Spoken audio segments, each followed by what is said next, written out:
の YouTube チャンネルに再びようこそ。私はバーリーです。カナダ人だから日本語が下手です。ごめんなさい。まだ勉強しています。前のビデオに私たちはなぜクリスマスを祝うを考えました。イエス様の生まれ、人生、死亡は人間に神様はあなたを愛してあなたとの関係が欲しいと伝えました。今日私たちはキリスト教を考えます。キリスト教を考えるとき、多分アメリカまたはイギリス、他の国を考えるでしょう。でも、キリスト教は本当に西洋の宗教ですか？調べましょう。1549年にフランシスコ・ザビエルはイエス様のことを日本に持ってきました。ポルトガルの出身の宣教師でした。第二次世界大戦の後にいろいろな宣教師が日本に来ました。アメリカ、カナダ、イギリス、ヨーロッパの国々。今までいろいろな有名なキリスト教の先生はあのような国から来ました。でも、キリスト教はどこで始まりましたか？この前、私たちはクリスマスの意味を考えました。神様はイエスという人間になることを決めました。イエス様は神様の愛について良いニュースを教えました。この世に住んでいるとき、イスラエルという国に住みました。イスラエル人でした。イエス様の弟子たちは彼の教えを世界の国に持っていきました。その後、キリスト教は世界中の宗教になりました。まず、キリスト教はイスラエルに始まりました。そして、アジア大陸の中にイスラエルは入っています。イスラエルは面白い国です。琉球王国にもいろいろな似たものがあります。例えば、気候は暑いです。イスラエルの経路は鹿児島か九州の経路と同じです。では、聖書が誰かが昼間にどこかへ歩いたというとき、沖縄人はこのような旅をよく理解することができます。イエス様のコミュニティでは農家が多かったですし、漁師も多かったです。私が住む糸満市も似ていると思います。こちらも農家や漁師が多いです。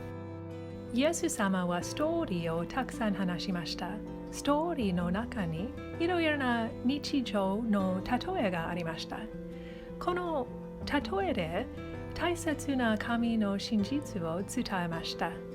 この例えの中に畑や釣りのものがよくありました。イエス様の時代、イスラエル人は印暦を使いました。これも沖縄に似ています。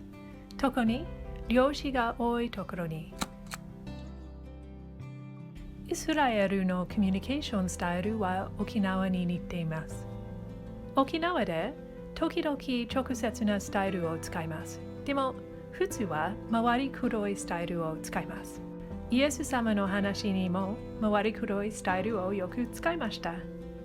でも時々直接なスタイルを使いました。イスラエルの歴史の中でいろいろな国がイスラエルを支配しました。イエス様が生まれた時までバビロン帝国、ペルシア帝国、ギリシア帝国、ローマ帝国はイスラエルを支配しました。沖縄県にもいろいろな国が来たことがあります。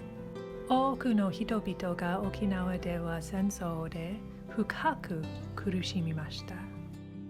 76年前戦争の経験があるから戦争の恐ろしさがよくわかっています。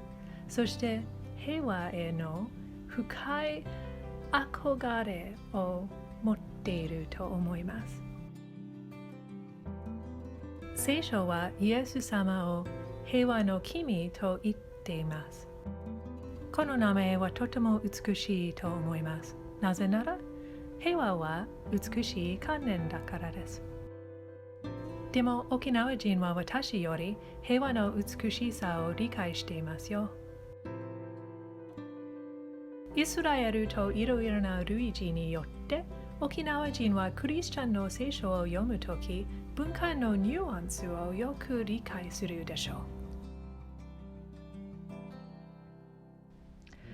クリスマスのビデオで私はイエス様は世界を作った神様ですと言いました。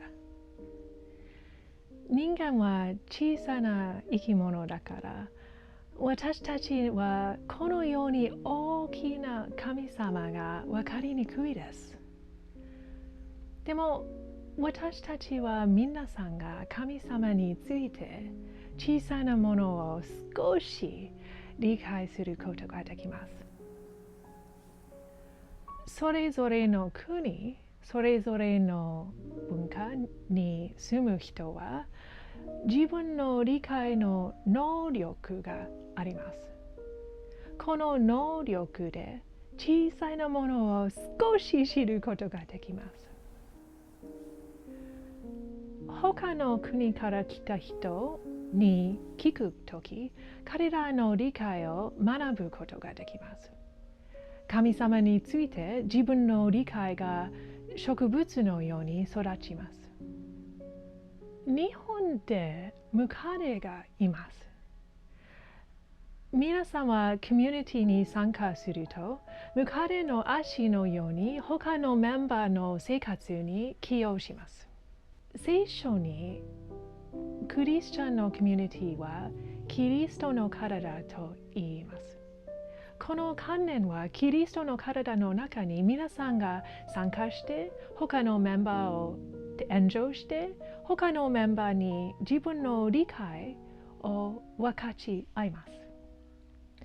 このような生活の中でいつも神様を昨日よりよく愛して神様を昨日よりよく理解できます。神様との関係で神様の教え、愛は永遠まで終わりがありません。神様の愛に触れることは素晴らしいアドベンチャーになります。私たちは安心します。なぜなら神様との経験で私たちは 100% 愛されています。次回、愛とは何ですかと考えます。またね。